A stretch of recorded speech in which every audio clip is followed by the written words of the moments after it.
Assalamualaikum warahmatullahi wabarakatuh. Jumpa lagi dengan channel seputar matematika. Kali ini kita akan belajar tentang SNBT.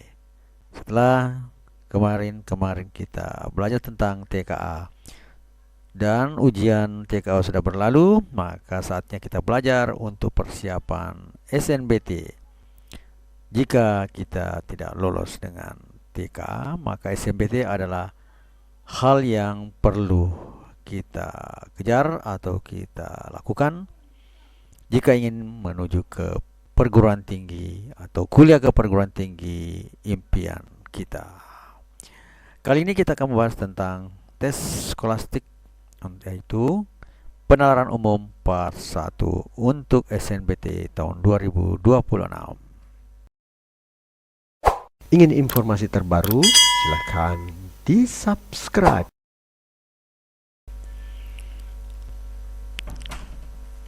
Penalaran umum.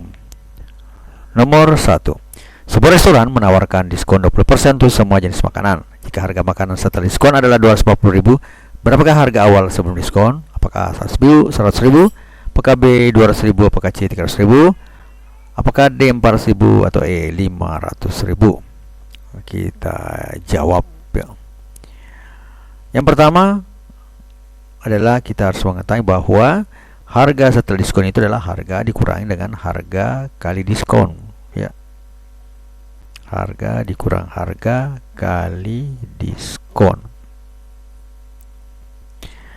Berarti di sini 250.000 sama harga dikurang harga kali 20%. Kita diskon 20% ya.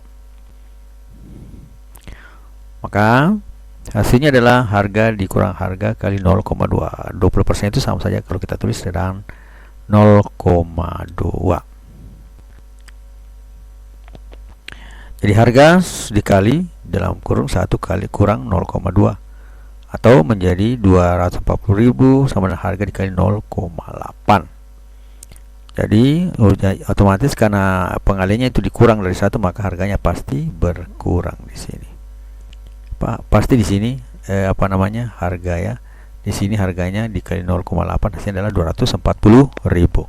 Maka harga sama dengan atau harga setelah diskon itu sama dengan 240.000 dibagi dengan 0,8. Hasilnya adalah 300.000. Jadi untuk mencari harga diskon maka harga dikurang harga kali diskon ya. Jadi 240.000 per 0,8 sama dengan 300.000. Jawaban yang benar adalah C, P 300.000. Selanjutnya kita melangkah ke nomor yang kedua. Pabrik memproduksi pupuk 12 ton pada bulan pertama, 24 ton pada bulan kedua, dan 48 ton pada bulan ketiga, dan seterusnya. Berapa total pupuk yang diproduksi dalam 6 bulan? Apakah A 920 ton, apakah B 850 ton, apakah C 810 ton, apakah D 756 ton, ataukah E 712 ton? Mari kita lihat jawabannya. Jawabannya adalah pertama, bulan pertama itu adalah 12 ton. Nah, kemudian untuk bulan keduanya produksinya menjadi 24 ton. Kemudian ketiga adalah 48 ton. Nah, dari sini bisa kita meraba-raba rumusnya. Di bulan pupuk yang ditanyakan adalah pupuk diproduksi selama 6 bulan. Bulan kedua sama dengan 2 kali bulan pertama, sama dengan 2 kali 12 sama dengan 24. Kemudian bulan ketiga adalah 2 kali bulan kedua, atau sama dengan 2 dikali 24 atau sama dengan 48. Jadi bulan kedua di sini itu sama dengan 2 kali bulan pertama ya. 24, 2 kali 12, 24. Kemudian bulan ketiga adalah 2 kali daripada bulan kedua, 2 kali 24, 48. Nah, kemudian yang ditanyakan berapa produksi pupuk pada saat 6 bulan ya, selama 6 bulan. Jadi pupuk bulan pertama ditambah pupuk bulan kedua, ditambah pupuk bulan ketiga, ditambah pupuk bulan 4, ditambah pupuk bulan kelima, tambah terakhir bulan ke-6. Kemudian kita lanjut lagi. Bulan keempat itu sama dengan 2 kali 48 atau sama dengan 96. Selanjutnya adalah bulan kelima adalah 2 kali 96 kali 96 ya, itu sama dengan 192. Kemudian bulan ke-6 adalah 2 kali 192 itu sama dengan 384. Nah, karena dikatakan total produksi mulai dari bulan pertama sampai bulan ke-6, maka kita jumlahkan semua yang tadi. Pertama 12 ditambah 24 ya, jadi total produksi pupuknya 12 tambah 24 ditambah 48 tambah 96 tambah 192 ditambah 384. Hasilnya adalah 756 ton. Maka jawabannya itu ada pada pilihan D ya, 756 ton. Jadi setiap bulan kedua itu merupakan bulan pertama dikali 2 ya. Nah, begitu pula dengan seterusnya bulan keempat merupakan 2 kali bilangan sebelumnya.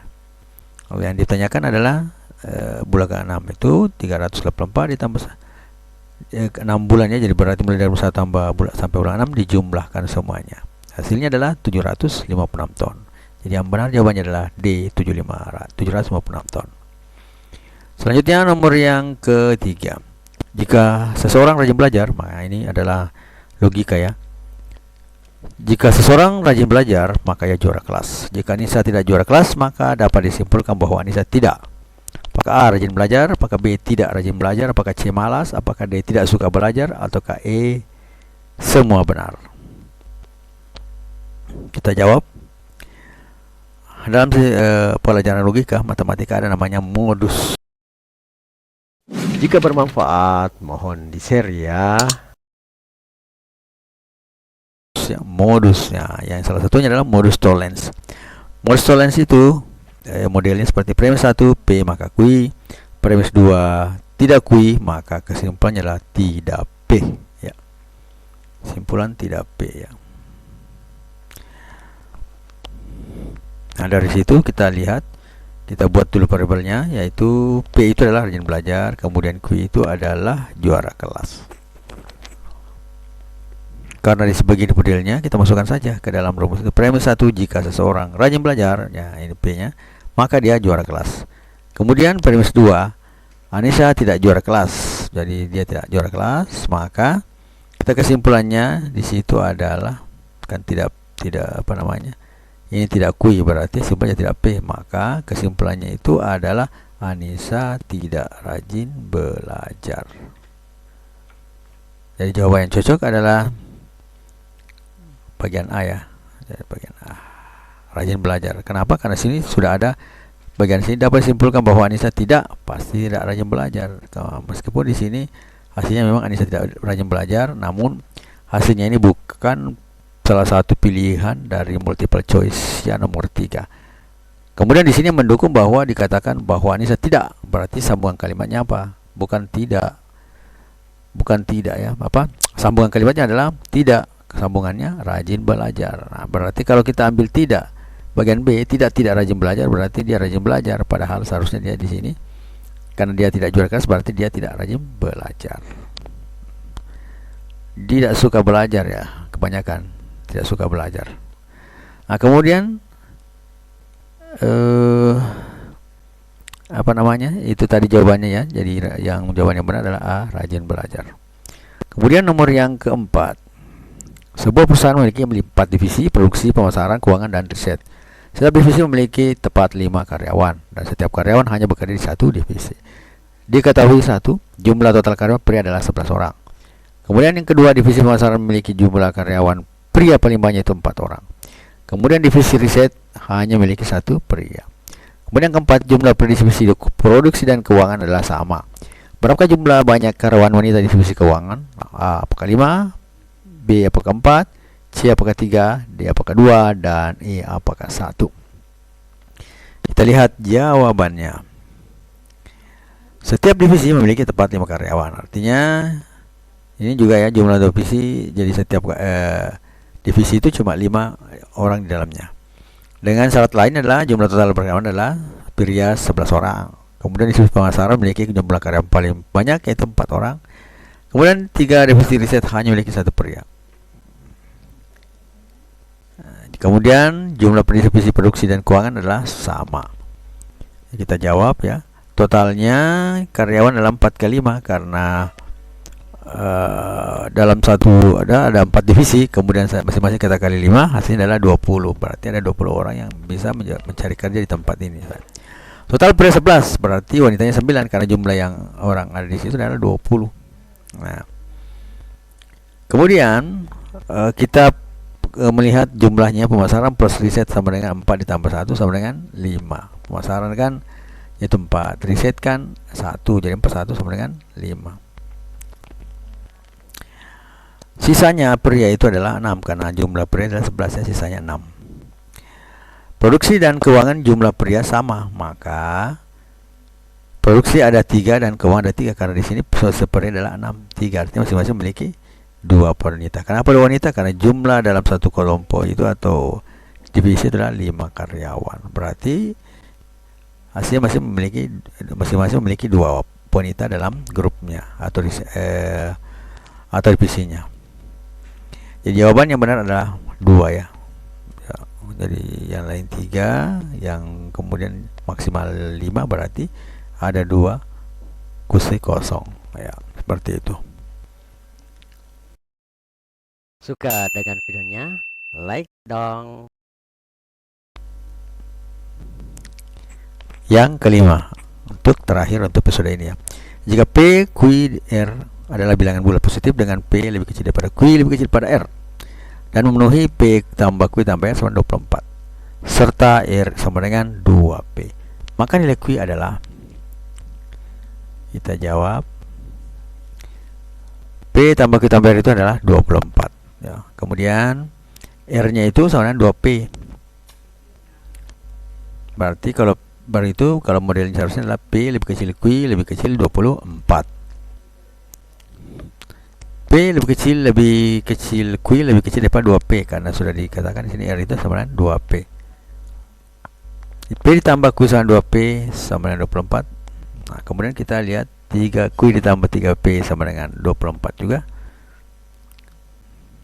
Karena P-nya ini 1 tambah 2 menjadi 3. Selanjutnya adalah Q-nya sama dengan 24 dikurang 3P. Jadi simbol Q itu dia ubah menjadi perkalian biasa ya. Kemudian setelah kita dapat P-nya itu kan sama dengan lebih kecil daripada 24 kurang 3P dikurang lebih kecil daripada 2P. P di lebih kecil daripada 24 kurang 3P, maka 4P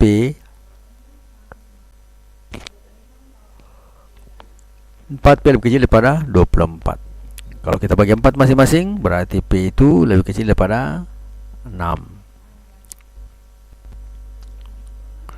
Selanjutnya 24 kurang 3P itu lebih kecil daripada 2P ya. Itu artinya harusnya 24 sama dengan lebih kecil daripada 5. Ini sudah cocok ya, karena 24 kurang 3P itu lebih kecil daripada 2P ya. Jadi 24 lebih kecil daripada 5P, hasilnya adalah P sama 24/5 itu sama 4,8. Kita samakan saja dengan 5 ya. Nah, kalau P nya sama dengan 5, berarti dihitungnya 5 lebih kecil daripada Q lebih kecil daripada 10. P nya 5, maka R nya 10. 5 ditambah Q tambah 10 sama dengan 24. Karena ada 2 ya, 5 ditambah 9 tambah Q tambah 10 sama dengan 24. Karena sudah ada aturannya tadi, P nya didapat pertama adalah 5, soal sebelumnya ya, yang ini P nya 5. Kemudian kita belum dapatkan yang bagian Q ya, jadi susah untuk memperhatikannya ya. Nah, di sini kita lihat 24 ya, 24 P tambah Q tambah 2P sama 24.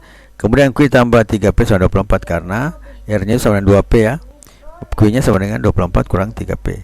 Maka kita bisa tulis begini, P lebih kecil 24 kurang 3P lebih kecil daripada 2P.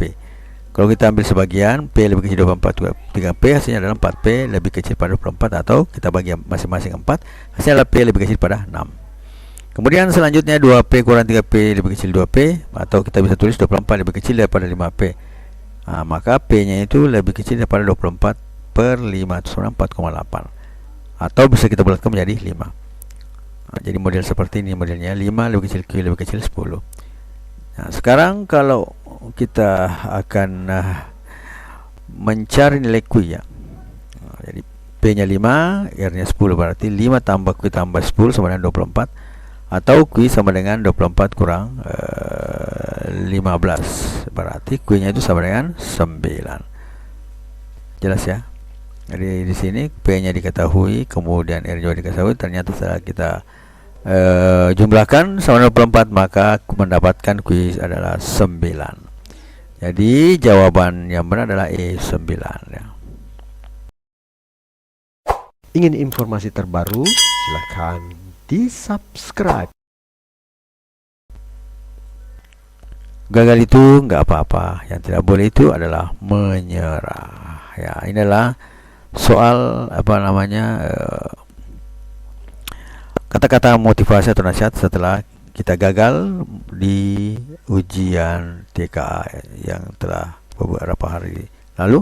Saatnya kita akan menyerang ke SNBT untuk tahun 2026.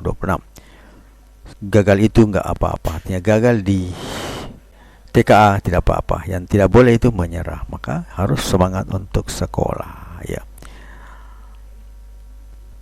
Matematika, Queen of Science. Assalamualaikum warahmatullahi wabarakatuh.